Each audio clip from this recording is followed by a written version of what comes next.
Good evening dear students, सभी का बहुत बहुत स्वागत है आज के इस लाइव सेशन में। और आज इस सेशन में हम बात करने वाले हैं एमपीटीटी और सीटेट के पूछे जाने वाले विषय हिंदी। उसमें आज हमारी 11वीं क्लास होने वाली है। जी हाँ, हिंदी की हम इकाई 1, इकाई 2, इकाई 3, इसके बाद हम पूरा का पूरा चैप्टर कंटिन्यू कर रहे हैं, जिसमें आज हम बात करने वाले हैं वाक्य विचार की। इसके पहले के जो क्लास हुई थी प्रीवियस क्लास नंबर 10, जिसमें हमने बात की थी उपसर्ग और प्रत्यय की, और ये हमारी 11वीं क्लास होने वाली है। टोटल हिंदी की जो क्लास है 11th नंबर की क्लास है, तो हम पूरा हिंदी करते चल रहे हैं। इसके पहले हमने सीडीपी की क्लास ली है, वो अगर आपने नहीं देखी प्लेलिस्ट चेक कर लीजिएगा, मिल जाएंगे। उसके बाद हमने मैथ की भी क्लासेस चलाई हैं, गणित की भी, अगर वो भी आपने नहीं देखी तो पूरी प्लेलिस्ट मिल जाएगी। इस वीडियो के डिस्क्रिप्शन में भी प्लेलिस्ट दी है। तो हम एमपीटीटी और सीटेट का पूरा कोर्स पढ़ा रहे हैं। हमारा ऐप लॉन्च हो चुका है, वीडियो के डिस्क्रिप्शन में हमारे ऐप की लिंक मिल जाएगी। ऐप डाउनलोड करके कोर्स देख सकते हो। कोर्स परचेस करना चाहते हो तो भाई कोर्स परचेस करने के लिए आपको यहां पर व्हाट्सएप नंबर दिख रहा है, इस व्हाट्सएप नंबर पर आप मैसेज कर सकते हो, कोर्स की इंफॉर्मेशन ले सकते हो, फिर कैसे आपको कोर्स परचेस करना है, खरीदना है, कैसे क्लासेस मिलेंगे, लाइव नोट्स वगैरह सब आपको इंफॉर्मेशन मिल जाएगी। ठीक है, चलिए आगे बढ़ते हैं। और भी जैसा कि एमपीटीटी के बारे में पूरी इंफॉर्मेशन कि भाई नोट्स क्या, लाइव क्लास कैसा, वीडियो लेक्चर्स कैसे, सब कुछ इंफॉर्मेशन आपको इस सेशन की मिल जाएगी। साथ ही साथ आपको भाई सीटेट के नोट्स, डीएलएड के नोट्स भी, हमारे यहाँ डीएलएड की क्लासेस भी है सबसे इंपॉर्टेंट, तो वहां भी आपको PDF notes, live classes, video lecture सब कुछ मिलेगा। तो ये पूरा का पूरा कोर्स मैं इस चैनल पर आपको उपलब्ध कराता हूं, जहां आपको सारे नोट्स वगैरह सब कुछ मिल जाते हैं। ठीक है, थोड़ा सा और देखा जाए, हाँ तो ये सब ठीक है। यहाँ भी आपको पूरा का पूरा डीएलएड से हजारों छात्रों ने हमारे यहाँ पढ़ के आराम से अपनी सफलता प्राप्त की है परीक्षा में। सीटेट भी हमारे यहाँ कोर्स उपलब्ध है, सेम सीटेट का भी वही चार्ज, वही प्रोसेस, पूरा वही कि आपको वही क्या मिलेगा, एक बार फीस पे करनी है ना, एक बार फीस पे कर दो, PDF notes, live class, video lecture सब आपको मिल जाएगा। ठीक है, ध्यान में रखेंगे। ठीक है, चलिए तो आगे बढ़े, बात करते हैं और स्टार्ट करते हैं। तो हमारा जो सेशन है, सभी लोग फटाफट जुड़ चलिए। गुड इवनिंग, स्वागत है सभी का, जितने भी लोग सेशन से जुड़ रहे हैं सभी को बहुत बहुत धन्यवाद। सेशन से जुड़ते बराबर पहले वीडियो को लाइक कीजिए, सेशन को लाइक कीजिए। चैनल पर पहली बार आए तो सब्सक्राइब करना ना भूलें, सब्सक्राइब जरूर कीजिए और बेल नोटिफिकेशन को ऑल पर रखिए, ताकि जब भी मैं लाइव जाऊं, कोई वीडियो अपलोड करूं, इंफॉर्मेशन दूं, नोटिफिकेशन सबसे पहले आपको नोटिफिकेशन चली जाए। फिर और आपने बाकी नहीं देखा है वीडियोस तो आप प्लेलिस्ट चेक करेंगे तो वीडियोस मिल जाएंगे आपको, एमपीटीटी और सीटेट के पेपर 1 के सब मिल जाएगा। ठीक है, चलिए स्वागत है सभी का, good evening to all of you. चलिए शुरू करते हैं। आज का हमारा वाक्य विचार पर होने वाला है कि वाक्य विचार क्या होता है, वाक्य क्या होता है। तो हम पूरा वाक्य पढ़ेंगे, मतलब वाक्य होता क्या है, वाक्य बनता कैसे है, वाक्य के जो प्रकार होते हैं यानी भेद जो होते हैं वाक्य के, वो सब कुछ डिस्कस किया जाने वाला है। ठीक है, तो सभी लोग फटाफट जुड़िए। आपके जो क्लासमेट्स, फ्रेंड्स जो एमपीटीटी करना चाहते होंगे, सीटेट की तैयारी करना चाहते हैं, मध्य प्रदेश में शिक्षक भर्ती में शामिल होना चाहते हैं, बिहार में कहीं भी, तो आपको सीटेट और एमपीटीटी तो करना ही होता है। तो आप अगर डीएलएड की पढ़ाई कर भी रहे हैं तो भी आप कंटिन्यू कर सकते हैं इस पढ़ाई को, क्योंकि आप डीएलएड में एडमिशन ले लिया तब भी आप सीटेट एमपीटीटी दे सकते हैं, नियम बदल चुके हैं। ठीक है, ध्यान रखिएगा। तो आप सभी लोग कोर्स जल्दी फटाफट ज्वाइन कर लें, क्योंकि भर्ती की परीक्षा जब होगी तब होगी, तब तक हम पढ़ाई करके रखेंगे अपना, है ना। जैसी भर्ती परीक्षा होगी तब परीक्षा में बैठेंगे। तो पात्रता परीक्षा तो सब जगह पास करना है ना, भर्ती कब आएगी क्या पता, लेकिन पात्रता परीक्षा तो पास होना चाहिए। मान लो भर्ती 6 महीने बाद आ गई और कल को भर्ती 2 महीने में आ गई, और 2 महीने में फिर कैसे पास करोगे पात्रता परीक्षा। ठीक है, तो पात्रता परीक्षा पास करके रखो, सीटेट एमपीटीटी पढ़ के रखो, क्वालिफाई कर लो। उसके बाद जब भी भर्ती है फॉर्म भर के भर्ती परीक्षा से पास होकर सरकारी शिक्षक बन जाओ। ठीक है, क्लियर। तो चलिए बात करते हैं वाक्य की। हिंदी में इसे कहा जाता है सेंटेंस। ठीक है, वाक्य को हिंदी में कहा जाता है sentence. It is called sentence in English. इसे क्या बोलते हैं अंग्रेजी भाषा में, इसे भाई अंग्रेजी भाषा में बोलते हैं सेंटेंस। ठीक है, ध्यान रखिएगा, वाक्य को अंग्रेजी में सेंटेंस कहते हैं। पहली बात तो ये कि अंग्रेजी में हमने इसके पहले ध्वनि वगैरह पढ़ा हुआ है, तो सबसे छोटी इकाई अगर जो स्वतंत्र रूप से बोले तो वो होती है शब्द। अब शब्द भी ध्वनि से बनता है, स्वर व्यंजन से मिलकर बनता है, पर फिलहाल हम देख रहे हैं शब्द, शब्दों को जोड़ते हैं तो बनता है वाक्य, है ना। वाक्य तो कई शब्द जोड़ दो तो वाक्यांश भी बन जाता है। ठीक है, और कई सारे वाक्यांश जोड़ दो तो शब्द पूरा का पूरा वाक्य बन जाता है। ठीक है, तो शब्द जो है भाषा की एक स्वतंत्र इकाई होती है, ये ध्यान रखिएगा। आपको यहां से भी एक एमसीक्यू ऑब्जेक्टिव बन सकता है कि जो शब्द होते हैं वो भाषा की स्वतंत्र इकाई होते हैं, ध्यान में रखिएगा। ठीक है, वाक्य में प्रयुक्त होने वाले जितने भी शब्द होते हैं ना, उन शब्दों से पहले पद बनाया जाता है। ठीक है, तभी वे वाक्य में प्रयुक्त होते हैं। जैसे यदि हम है, अब एग्जाम्पल उदाहरण देख लो एक बार, एग्जाम्पल से समझ में आएगा मैं क्या कहना चाहता हूं, समझ पाओगे। ठीक है, हम है गाता गाना सजल।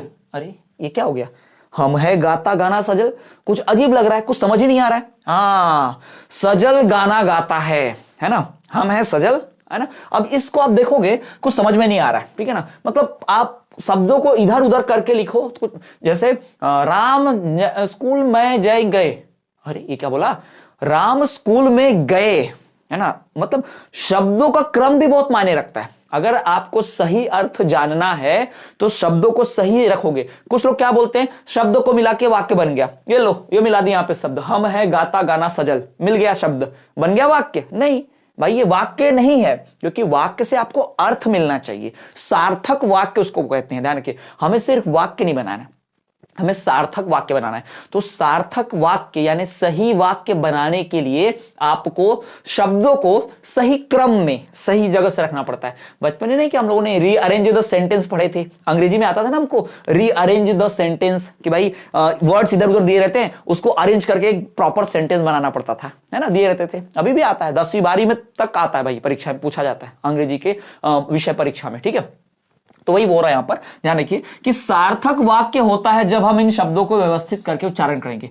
इन शब्दों को, ये जो हम है गाता गाना सजल, इन शब्दों को थोड़ा सा रीअरेंज करो, ठीक है, इसे व्यवस्थित करो। और जब व्यवस्थित करके जब आप इसको बोलते हो, हम है गाना गाता सजल, व्यवस्थित करके जब इसको बोलते हो ना, तो इसका एक प्रॉपर मीनिंग निकलता है, सही अर्थ निकलता है। जैसे कि सजल गाना गाता है ना, है गाना सजल गाता है, गाता सजल गाना है, कोई मतलब नहीं समझ रहा, सजल गाना गाता है, पूरा मतलब समझ रहा है। तो ये भाई ये सार्थक वाक्य होगा। सार्थक मतलब जिसकी कुछ अर्थ है, जिसका कुछ मतलब निकल रहा है, तो उसको बोलेंगे सार्थक वाक्य, ठीक है। वह ये सार्थक वाक्य कहलाएगा, इसको ध्यान रखना। अब एक इंपॉर्टेंट बात, नोट करने वाली बात क्या है कि भाई सार्थक शब्दों का वह व्यवस्थित, अब मैं थोड़ा सा कलर चेंज करके दिखाता हूं, क्योंकि भाई ये रेड में लिखा तो उतना कुछ समझ नहीं आएगा। सार्थक शब्दों का व्यवस्थित समूह जिससे अपेक्षित अर्थ प्रकट हो, वाक्य कहलाता है। तो यहां भाई वाक्य की डेफिनेशन दी है, क्या दी है वाक्य की डेफिनेशन, ध्यान से देखो। वाक्य की डेफिनेशन क्या दी यहां पर कि भाई सार्थक शब्दों का वह व्यवस्थित समूह, ऐसा कुछ ऐसा, ये सजल गाना गाता है। सार्थक शब्दों का, शब्द भी ऐसे होने चाहिए जिनके अर्थ पता चले। रे किन्नू चारिलू, मैंने शब्द बोले, कुछ समझा नहीं समझा, क्योंकि इस शब्द का कोई सार्थक अर्थ ही नहीं है, ध्यान रखो। तो शब्द का भी सार्थक अर्थ होना चाहिए, फिर उसको सही क्रम में सजाओ तो वाक्य का भी सार्थक अर्थ निकलेगा, ध्यान रखना। जैसे यहां पर हम है गाता गाना सजल, सार्थक अर्थ था, लेकिन सिर्फ शब्दों का, वाक्य का नहीं। तो वाक्य का सार्थक शब्द अर्थ तब निकलेगा, वाक्य का सार्थक अर्थ तब निकलेगा जब उस वाक्य के सार्थक शब्दों को सही क्रम में सजाओगे। जैसे यहां पर सजाया, सजल गाना गाता है, लेकिन अगर शब्द ही सजल नहीं है, जैसे मैं लिखता हूं तू नीनू कु ले री, अभी ये क्या बोल दिया सर आपने, ये क्या समझ रहा है, कुछ अर्थ ही नहीं निकल रहा है। मतलब आप इसको कितना भी सजा लो, जब शब्द का ही सार्थक अर्थ, इस शब्द का ही सार्थक अर्थ नहीं है, तो वाक्य का क्या खाक अर्थ, सार्थक शब्द अर्थ निकलेगा। याद रखो, पहली बात तो ये कि आपका जो शब्द है वो सार्थक होना चाहिए, फिर उसको सही ऑर्डर में अरेंज करना पड़ता है, व्यवस्थित करना पड़ता है, तब जाके एक सार्थक वाक्य निकलता है। जब आपके शब्द ही सार्थक नहीं है तो वाक्य कहां से सार्थक होगा। कई बार तो ऐसा है कि शब्द सार्थक ले लिया, जैसे यहां पर हम है गाता गाना सजल, लेकिन उसको सही क्रम में नहीं किया, तो सही अर्थ नहीं निकला, तो इसको सही क्रम में कर दिया। तो सार्थक शब्दों को सही क्रम में व्यवस्थित तरीके से लगाने से सार्थक वाक्य बनता है, उसे ही हम भाई वाक्य कहते हैं, जान के, जिससे अपेक्षित अर्थ प्रकट हो, वाक्य कहलाता है, उसे ही वाक्य कहा जाता है, ध्यान में रखना। क्लियर। तो भाई ये तो वाक्य की परिभाषा हो गई। वाक्य किसे कहते हैं, वाक्य बनता कैसे, तो बताएंगे। वाक्य बनता है सार्थक शब्दों के क्रम अनुसार समूह से, क्रम अनुसार सीक्वेंस वाइज, एक सही व्यवस्थित क्रम से उनको लगाओगे तो जो आपको अर्थ मिलेगा वही अर्थ आपका क्या कहलाएगा, वो अर्थ जो होगा वाक्य का वही होगा वाक्य। सुव्यवस्थित, उसका एकदम बढ़िया सार्थक अर्थ निकलेगा वाक्य का, है ना। अगला देखिए, उसके बाद चलिए आगे बढ़ते हैं। वाक्य की परिभाषा को एक बार और फिर से देख लेते हैं। पतंजलि जी के अनुसार वाक्य की परिभाषा क्या है, पूर्ण अर्थ की प्रतीति कराने वाले शब्द समूह को वाक्य कहते हैं। जिस भी शब्द से या शब्द समूह से पूर्ण अर्थ मिलता हो, ठीक है, जिस भी शब्द समूह से आपको पूरा अर्थ, पूरा का पूरा अर्थ पता चलता हो, मतलब पता चलता हो, उसे हम वाक्य कहते हैं। ये किसकी परिभाषा है, ये परिभाषा पतंजलि जी के द्वारा है। पतंजलि जी ने परिभाषा दी थी, एग्जाम में पूछ देता है कि पतंजलि जी के अनुसार वाक्य की क्या परिभाषा है, तो बताएंगे वाक्य पूर्ण अर्थ की प्रतीति कराने वाले शब्द समूह को, पूर्ण अर्थ, जिन शब्द समूह से पूर्ण अर्थ प्रतीत होता हो, उन शब्द समूह को हम क्या कहते हैं, वाक्य कहते हैं। ठीक। दूसरा, भाषा की न्यूनतम पूर्ण सार्थक इकाई वाक्य है। भाषा की न्यूनतम यानी मिनिमम भाषा की न्यूनतम पूर्ण सार्थक इकाई, यानी ऐसा नहीं जिससे पूरा का पूरा मतलब पता चलता हो। ठीक। तो भाषा की न्यूनतम पूर्ण इकाई सार्थक इकाई वाक्य, ध्यान रखना, भाषा की न्यूनतम पूर्ण सार्थक इकाई वाक्य। भाषा की जो मिनिमम न्यूनतम पूरा का पूरा एकदम अर्थ निकलने वाला जो चीज होगा उसी से ही वाक्य कहलाएगा। ये किसने कहा है? ये प्रोफेसर देवेंद्र नाथ शर्मा ने कहा है। ये इनकी परिभाषा है। इन दो लोग की परिभाषा बार बार पूछता है तो इसको मैंने डिटेल में बता दिया है। इनको आपको रट लेना है, ध्यान में रखना है कि भाई पतंजलि के अनुसार वाक्य की परिभाषा क्या है, प्रोफेसर देवेंद्र नाथ शर्मा के हिसाब से वाक्य की परिभाषा क्या है। ये दोनों जानकार है बहुत भाषा के, ग्रामर के व्याकरण के और भाषा के क्षेत्र में इनका बहुत बड़ा नाम है, बहुत बड़ा इनका योगदान है। बहुत अच्छे अच्छे काम किए उन्होंने, खूब किताबें लिखी, खूब नियम बनाए। भाई पतंजलि के नियम तो आज तक चल रहे हैं ढेर सारे, है ना। उन्हीं के नियम पर तो बहुत सारी भाषाएं चल रही हैं। ठीक, तो ये ध्यान में रखना, ये पूरा का पूरा बहुत इंपॉर्टेंट है। ओके चलो, तो ये समझ में आ गया। अब यहां पर एक और देखो, नोट करने वाली बात क्या है, इंपॉर्टेंट बात क्या है, नोट करने वाली बात क्या है, ध्यान रखने वाली। जिन शब्दों के समूह का सार्थक अर्थ नहीं निकलता, जिस भी शब्दों के समूह का सार्थक अर्थ नहीं निकलता, सही अर्थ नहीं निकलता, जो शब्द समूह में होते हैं लेकिन उनका सार्थक यानी कि सही, सार्थक मतलब क्या, सही। किसी लड़के का नाम नहीं है सार्थक, ध्यान रखना, नाम होता भी है पर यहां पर नहीं है। तो जिन शब्दों के समूह का सार्थक यानी कि सही अर्थ नहीं निकल पाता वह वाक्य की श्रेणी में नहीं आ सकते, उनको वाक्य नहीं बोल सकते। जब अर्थ ही पता नहीं चला तो वाक्य कैसे बोल दोगे। वो छोटे बच्चे देखना कैसे कैसे बोलते, कभी कभी मतलब बोलना सीखे नहीं है लेकिन मुंह में करते रहते हैं छोटे बच्चे, उसको खिलाओ तो भी कुछ कुछ बोलते रहता है। तो भाई उससे क्या कुछ अर्थ पता चल रहा है? नहीं। तो उसने वाक्य बोला नहीं, तब थोड़ी बोलते इसको बोलना आता है। जब वो पापा मम्मी पानी बोलने लगता है ना, बाबा, तब वो सार्थक शब्द होता है, तब सार्थक वाक्य हम बोलते हैं, तब बोलते कि हाँ इसको बोलना आ गया छोटे बच्चे को, है ना। तो समझ में आ गया, जिन शब्दों के समूह का सही अर्थ सार्थक अर्थ नहीं निकलता उसे हम वाक्य की श्रेणी में नहीं रख सकते।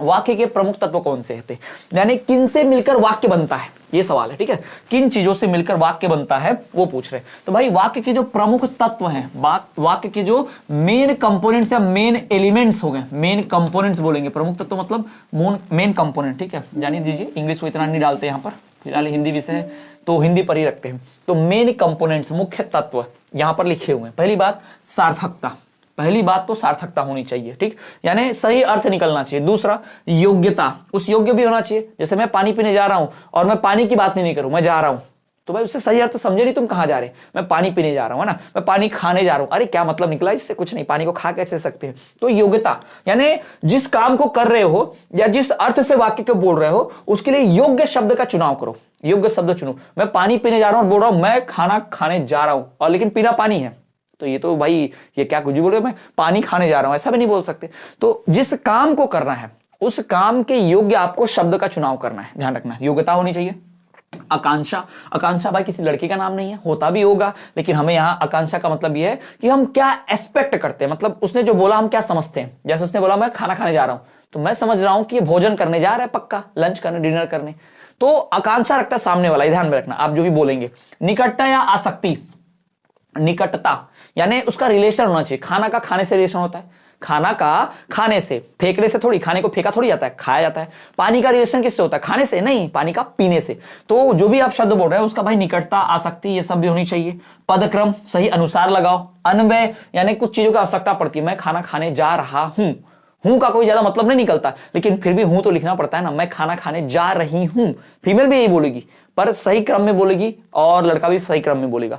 तो उसका एक प्रॉपर पदक्रम होना चाहिए, सही तरह से अरेंज होना चाहिए और सही ढंग के अन्वय इस्तेमाल करने पड़ेंगे, याद रखना। तो यहां पर आपको कुल 6 तत्व मिलते हैं भाषा के, वाक्य के प्रमुख 6 तत्व मिलते हैं। नंबर 1 सार्थकता, नंबर 2 योग्यता, नंबर 3 आकांक्षा, नंबर 4 निकटता, नंबर 5 पदक्रम, नंबर 6 अन्वय। तो ये कुल 6 जो हैं ये किसी भी भाषा के प्रमुख क्या है, तत्व है।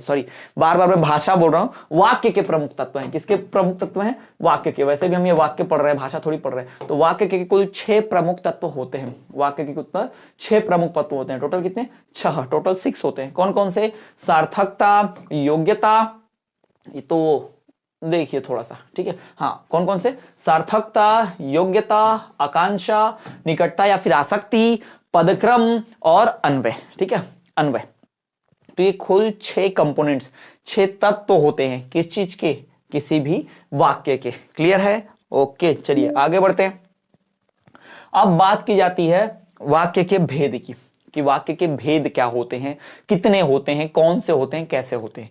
तो वाक्य के भेद की बात करते हैं। तो भाई वाक्य के भेद की बात करें तो वाक्य का विभाजन 2 आधार पर किया जाता है। किसी भी वाक्य को दो आधार पर बांट देते हैं, ठीक है। कौन से दो आधार पर? एक रचना के आधार पर, दूसरा अर्थ के आधार पर। ध्यान में रखना, वाक्य का वर्गीकरण दो आधार पर किया जाता है, रचना के आधार पर वाक्य और फिर अर्थ के आधार पर वाक्य।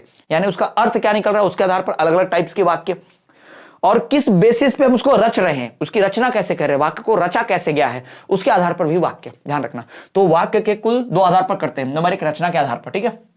वाक्य के भेद का जो वर्गीकरण किया जाता है दो आधार पर, एक रचना के आधार पर और दूसरा अर्थ के आधार पर। तो ये तो क्लियर हो गया ना, नंबर वन रचना, नंबर टू अर्थ, ठीक है।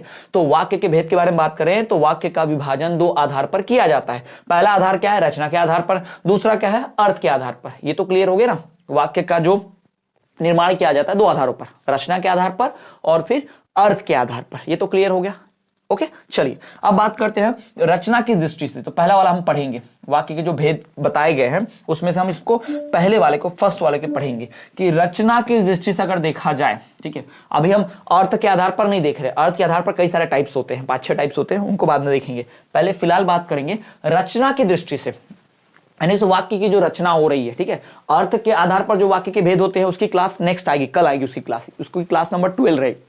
नेक्स्ट क्लास में उसको कवर अप करेंगे। आज पूरी क्लास खत्म हो जाएगी, रचना की दृष्टि से वाक्य को देखेंगे, तभी अर्थ का जो होगा वो नेक्स्ट वीडियो लेक्चर में आएगा जब हम अर्थ के आधार पर वाक्य देखेंगे। तो रचना की दृष्टि से वाक्य के भेद की बात करें तो कुल 3 होते हैं। एक होता है सरल वाक्य, दूसरा होता है मिश्र वाक्य, और जब इन दोनों को मिला लेते हैं तो बनता है संयुक्त वाक्य। संयुक्त वाक्य क्या है? सरल प्रश्न मिश्र, ठीक है। सरल धन मिश्र, इन दोनों को मिला लेंगे ना तो अपने आप संयुक्त वाक्य बन जाएगा। ध्यान रखना, ठीक है।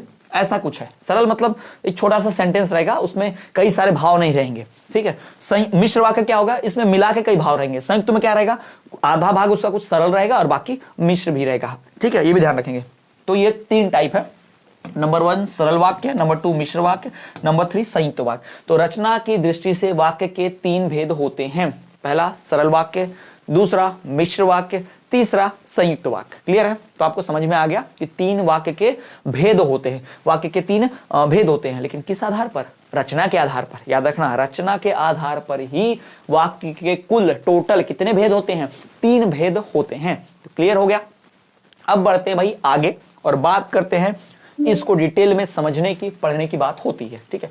तो देखो यहाँ पर सरल वाक्य की बात करते हैं। अब सरल वाक्य है क्या, कैसा है, उसकी बात कर ले, है ना। 3 बताया मैंने आपको, सरल, मिश्र, संयुक्त। तो पहला वाला पढ़ते हैं सरल वाक्य। आखिर ये सरल वाक्य होता क्या?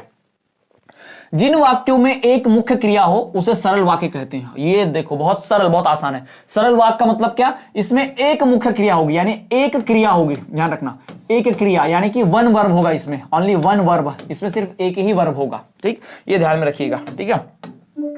जिन वाक्यों में एक मुख्य क्रिया हो उसे सरल वाक्य कहा जाता है।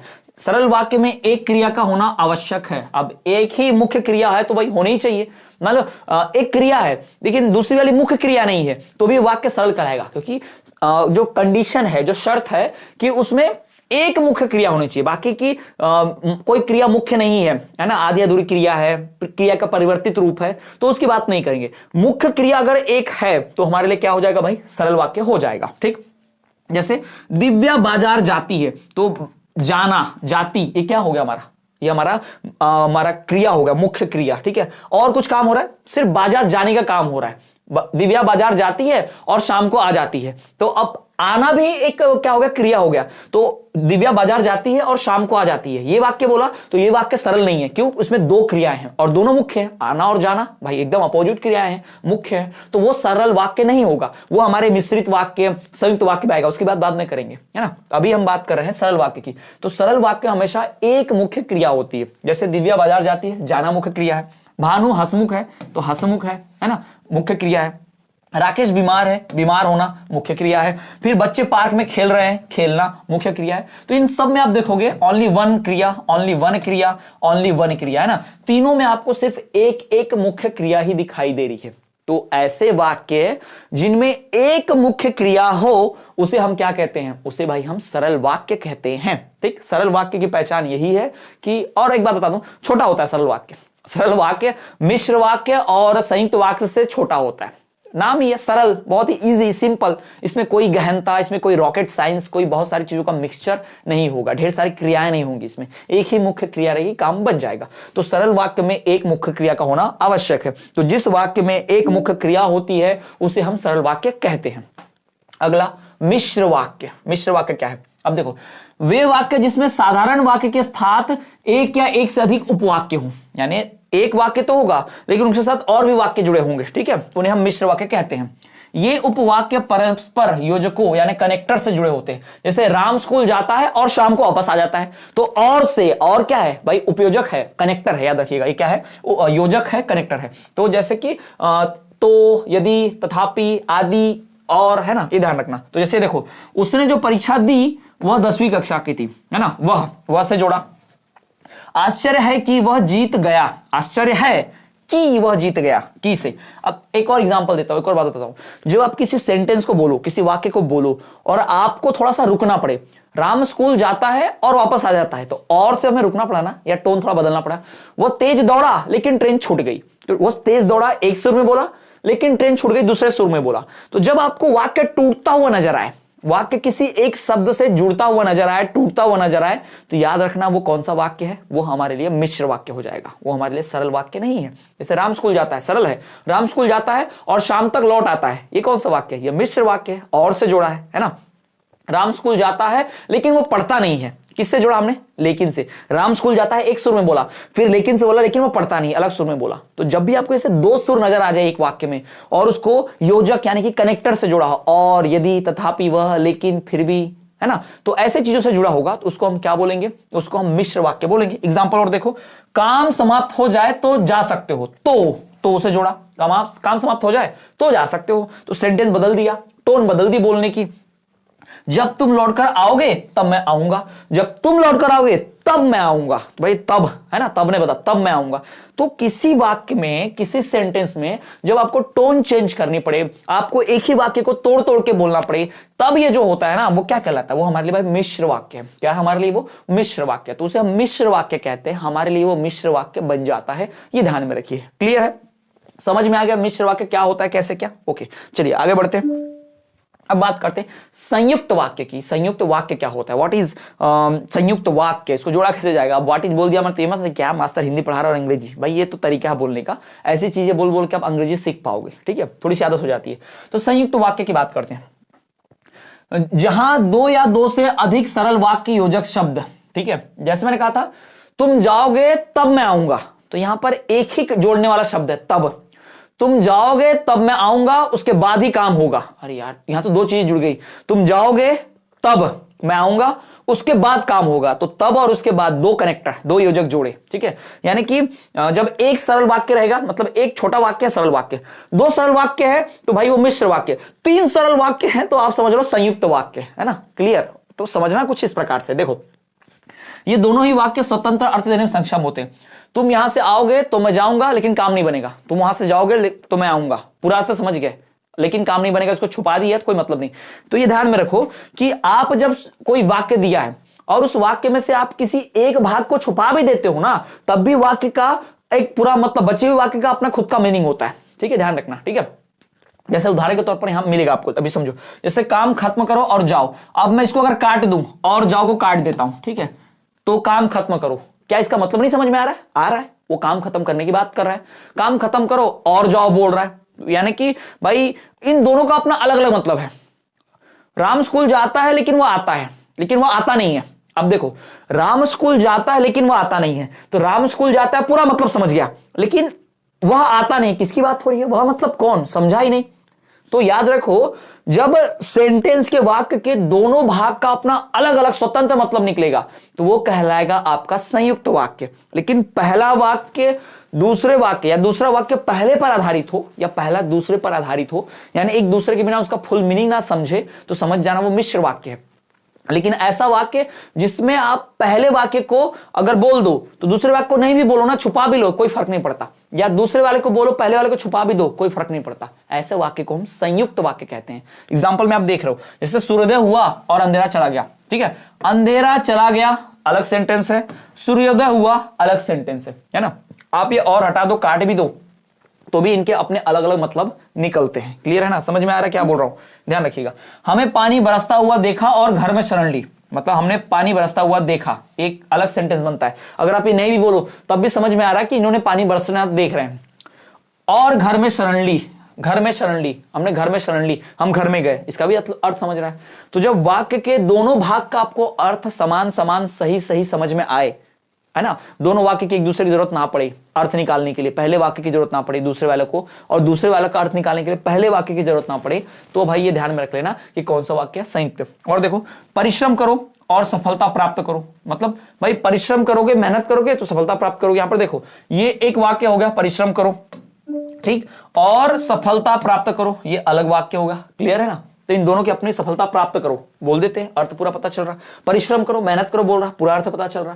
यानी इसको छुपा लोगे तब भी इसको कोई दिक्कत नहीं हो रही, इसको छुपा लोगे तब भी इसको दिक्कत नहीं हो रही। यानी इस वाक्य के एक भाग, दोनों भाग से दोनों का बराबर बराबर पूर्ण पूर्ण अर्थ प्राप्त हो रहा है। ठीक है, राम पढ़ रहा था परंतु रमेश सो रहा था। अब देखो, राम पढ़ रहा था, इसका अपना अलग अर्थ है, रमेश सो रहा था, इसका अपना अलग अर्थ है। ऐसा नहीं आपने छुपा दिया राम पढ़ रहा था और ये पढ़ रहे रमेश सो रहा था। हाँ, सबको समझ में आ गया रमेश सो रहा है, फिर रमेश सो रहा है छुपा दो, राम पढ़ रहा था, तो रमेश सो रहा था और राम पढ़ रहा था, इसको छुपा दो, इसको काट देते हैं, तो क्या इससे पता नहीं चल रहा कि राम पढ़ रहा था? बिल्कुल पढ़ रहा है।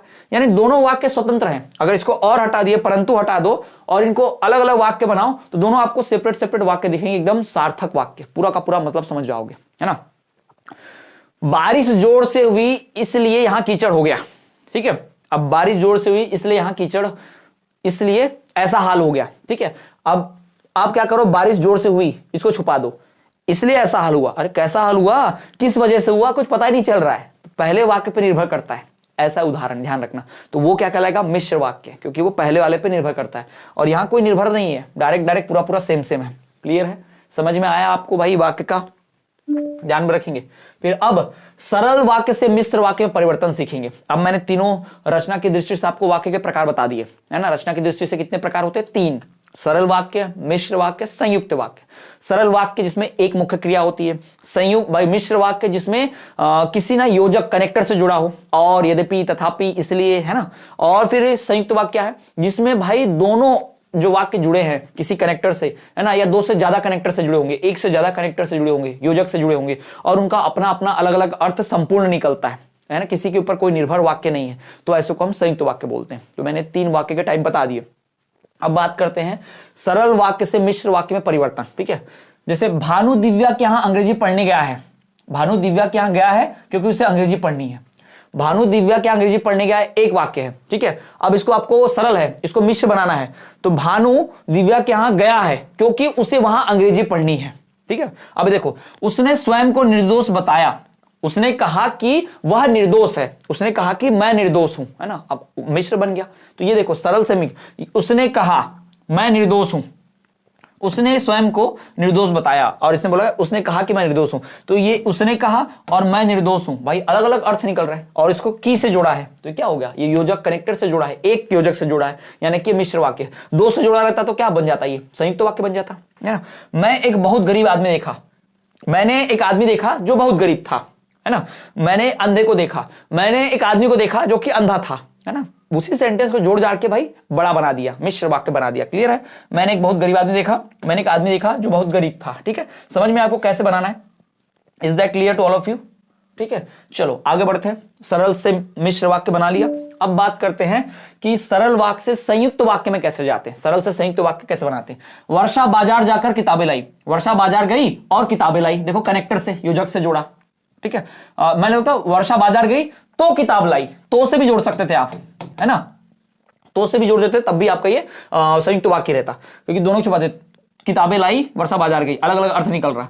दिन रात मेहनत करने पर भी गरीबों को 2 वक्त की रोटी नहीं मिलती। ठीक है, गरीब दिन रात मेहनत करता है परंतु उन्हें 2 वक्त की रोटी नहीं मिलती, है ना, 2 वक्त की रोटी नहीं मिलती, यहां पे छूट गया है, ऐड कर लेना। फिर जुबिन ने घर आकर भोजन किया, जुबिन घर आया और उसने भोजन किया, देखो अलग अलग सेंटेंस बना दिया।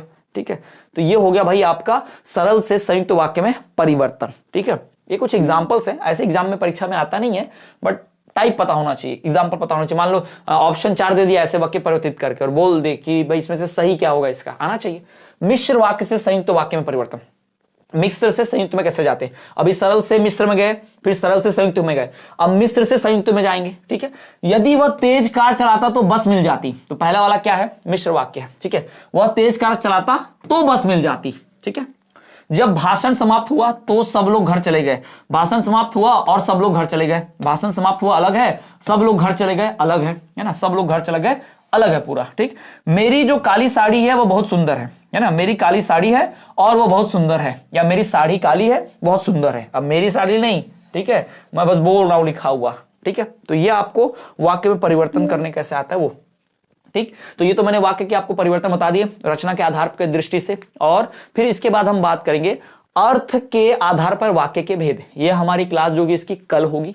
कल की हमारी होने वाली क्लास जो हमारी 12th नंबर की 12वीं क्लास होगी हिंदी की, जिसमें हम हिंदी के सारे जो टॉपिक्स है, संज्ञा, सर्वनाम, विशेषण, उपसर्ग, प्रत्यय, क्रिया, क्रिया विशेषण, वचन, लिंग, सब खत्म कर देंगे हम उसके बाद। ठीक है, उसके बाद फिर गद्यांश पद्यांश पर आ जाएंगे। गद्यांश पद्यांश सॉल्व करेंगे क्योंकि ग्रामर तो पढ़ चुके हैं, तो उसके बाद हम पद्यांश और गद्यांश भी सॉल्व करेंगे। ठीक है, तो ये है अर्थ के आधार पर वाक्य के भेद। आज हमने पढ़ा रचना के आधार पर, कल की जो क्लास होगी उसमें हम अर्थ के आधार पर पढ़ेंगे। ठीक है, तो उम्मीद है आपको आज की क्लास पसंद आई होगी। पसंद आई है तो प्लीज अपने दोस्तों फ्रेंड तक शेयर जरूर करें और वीडियो को लाइक करना ना भूलो। बहुत मेहनत से लिखता हूं, बहुत मेहनत से बनाता हूं, तो एक लाइक आपका मुझे मोटिवेशन देता है। प्लेलिस्ट चेक करेंगे तो आपको वहां पे बाल विकास के, गणित के, हिंदी के बाकी क्लासेस भी मिल जाएंगी। इस वीडियो के डिस्क्रिप्शन में भी लिंक है, मिल जाएगी। आप हमें टेलीग्राम पे, इंस्टाग्राम पे, फेसबुक पे फॉलो करना ना भूलें, उसका भी डिस्क्रिप्शन लिंक में मिल जाएगा। तो आज से चैनल पर जुड़ने के लिए बहुत बहुत धन्यवाद। आज की क्लास करने के लिए धन्यवाद। गुड नाइट सभी को। मिलते हैं कल की क्लास में, जहां हम जो वाक्य है उसके हम अर्थ के आधार पर भेद को पढ़ेंगे। तो चलिए मिलते हैं, देखते रहिए हमारा चैनल स्टडी क्लास।